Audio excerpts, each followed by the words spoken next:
The last thing the men behind the curtain want is a conscious, informed public capable of critical thinking, which is why a continually fraudulent zeitgeist is output via religion, the mass media, and the educational system.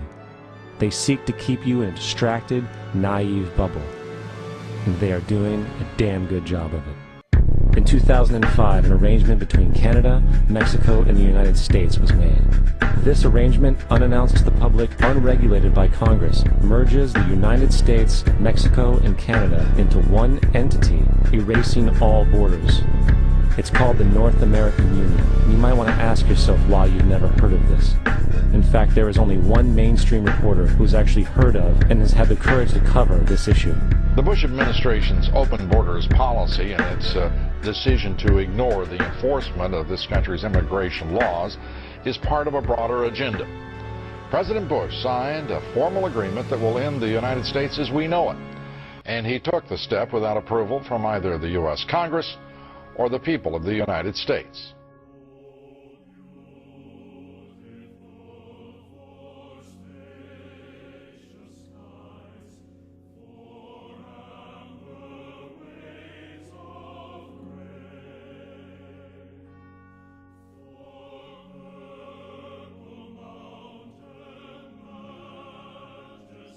It's a deal that few have even heard of. It's being done again by very few people at the very top on behalf of the investment class, but the working class of people, political officials across our country, from communities, from cities and so forth, they don't know anything about this.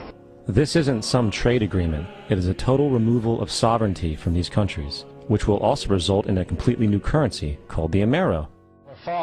Apart from that, I think one thing people who are dollar-based need to focus on is the Amero. That's the one thing that nobody's talking about that I think is going to have a big impact on everybody's life in Canada, the U.S., and Mexico. The Amero is the proposed new currency for the North American community, which is being developed right now between Canada, the U.S., and Mexico to make a borderless community, much like the EU, and the dollar, Canadian dollar, U.S. dollar, and the Mexican peso replaced by the Amero. By default of this agreement, the American Constitution will eventually be obsolete. You would think that a situation like this would be on the cover of every major newspaper. That is until you realize that the people who are behind this movement are the same people behind the mainstream media, and you are not told what you're not supposed to know. The North American Union is the same concept as the European Union, the African Union, and the soon-to-be Asian Union, and the same people are behind all of them. And, when the time is right, the North American Union, the European Union, the African Union, and the Asian Union will be merged together, forming the final stages of a plan these men have been working on for over 60 years. A one-world government.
One bank, one army, one center of power.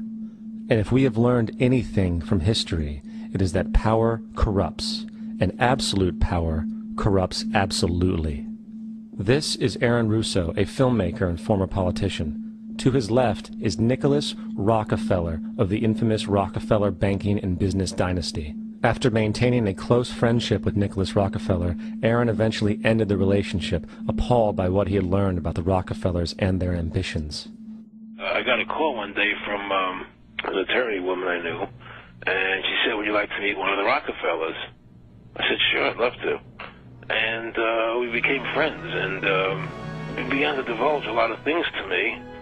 So he said to me one night, he said that there's going to be an event there, and out of that event, you're going to see, we're going to go into Afghanistan, so we can run pipelines from the Caspian Sea. We're going to go into Iraq to take the oil and establish a base in the Middle East, and we're going to go into Venezuela and try and get rid of Chavez. And the first two they've accomplished. Chavez they didn't accomplish. And he said you're going to see guys going into caves looking for looking for people that they're never going to find. You know, he was laughing about the fact that you have this war on terror. There's no real enemy. He's talking about how by having this war on terror, you can never win it because it's an eternal war. And so you can always keep taking people's liberties away. And I said, how are you going to convince people that this war is real? He said, but the media can convince everybody it's real. I mean, you know, it's just that you keep talking about things, you keep saying it over and over and over again, and eventually people believe it. You know, you created the Federal Reserve in 1913 through lies. You create 9/11, which is another lie. Through 9/11, you're fighting a war on terror, and now all of a sudden you go into Iraq, which was another lie, and now they're going to do Iran. You know, and it's all one thing leading to another, leading to another, leading to another. Now, I would say, what are you doing this for? What's the point of this thing? You have all the money in the world you ever want. You have all the power. I said, you know, you're hurting people. It's not a good thing. And he would say, what do you care about the people for?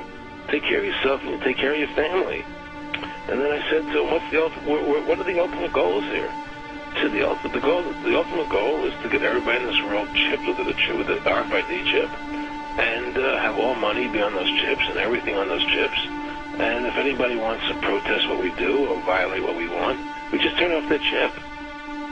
That's right, microchipped. In 2005, Congress, under the pretense of immigration control and the so-called war on terrorism, passed the REAL ID Act, under which it is projected you will be required to carry around a federal identification card, which includes on it a scannable barcode with your personal information. However, this barcode is only an intermediary step before the card is equipped with a VeriChip RFID tracking module, which will use radio frequencies to track your every move on the planet. If this sounds foreign to you, please note that the RFID tracking chip is already in all new American passports. And the final step is the implanted chip, which many people have already been manipulated into accepting under different pretenses. We have a Florida family who are really pioneers of the brave new world. They have volunteered to be the first ever to have microchip identification devices implanted into their body. After 9/11, I was really concerned with the security of my family. I wouldn't mind having something planted permanently in my arm that would identify me.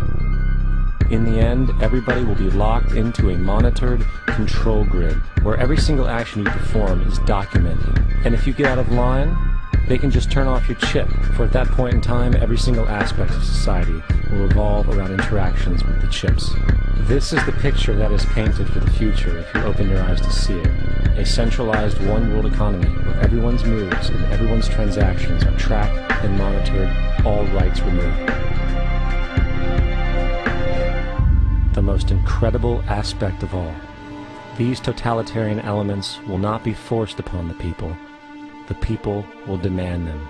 For the social manipulation of society through the generation of fear and division has completely detached humans from their sense of power and reality. A process which has been going on for centuries, if not millennia. Religion, patriotism, race, wealth, class, and every other form of arbitrary, separatist identification and thus conceit has served to create a controlled population, utterly malleable in the hands of the few. Divide and conquer is the motto, and as long as people continue to see themselves as separate from everything else, they lend themselves to being completely enslaved. The men behind the curtain know this, and they also know that if people ever realize the truth of their relationship to nature, and the truth of their personal power, the entire manufactured zeitgeist they prey upon will collapse like a house of cards. We understand the president is speaking at the White House. We're going to let this one go here, wrap this up, and go directly to President Obama. Great friends and partners, President Calderon of Mexico and Prime Minister Harper of Canada. Now, I've worked with Stephen and Felipe on many occasions. We joined our international partners from APEC to the G20. Between us, we represent nearly 500 million citizens. From Nunavut in the Canadian North to Chiapas in southern Mexico. In between, the diversity of our peoples and cultures is extraordinary. And in each of our countries, the daily lives of our citizens are shaped profoundly by what happens in the other two. And that's why we're here. We agreed to continue making our borders more efficient and more secure, so it's faster and cheaper to travel and trade. We're expanding cooperation to create clean energy jobs and combat climate change, an area in which President Calderon and Mexico have been a real leader. I'm pleased to announce that our three nations are launching a new effort to get rid of outdated regulations. And we're already working to streamline and coordinate regulations with Canada and Mexico on a bilateral basis. So now our three nations are going to sit down together, go through the books, and simplify and eliminate more regulations that will make our joint economies stronger. More broadly, I reiterated my commitment to comprehensive immigration reform, which would be good for workers and good for business. I'm pleased that Canada and Mexico have also expressed an interest in joining the Trans-Pacific Partnership.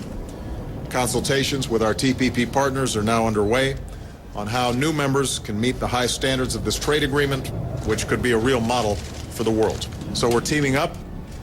Defense ministers from our three countries met last week as a group for the first time ever, and we're going to be coordinating our efforts more closely than ever. Friends, first of all, I would like to thank President Barack Obama for his extraordinary hospitality and that of his government in hosting this summit of the leaders of North America.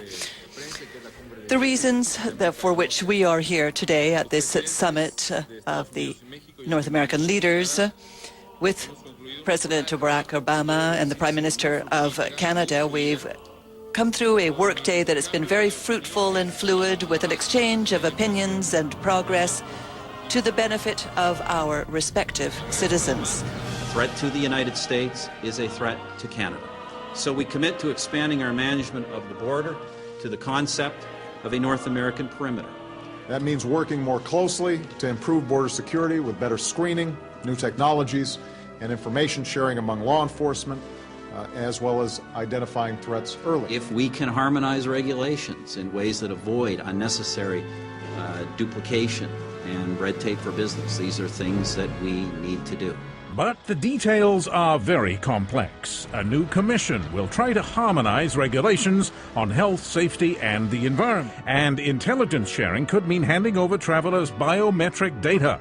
Both governments say all this won't mean a loss of privacy, but the opposition wonders if they'll match up at all. The question is, how much information about ourselves are we being asked to surrender to American authorities? No one can tell us. This is why the secrecy of this deal is troubling.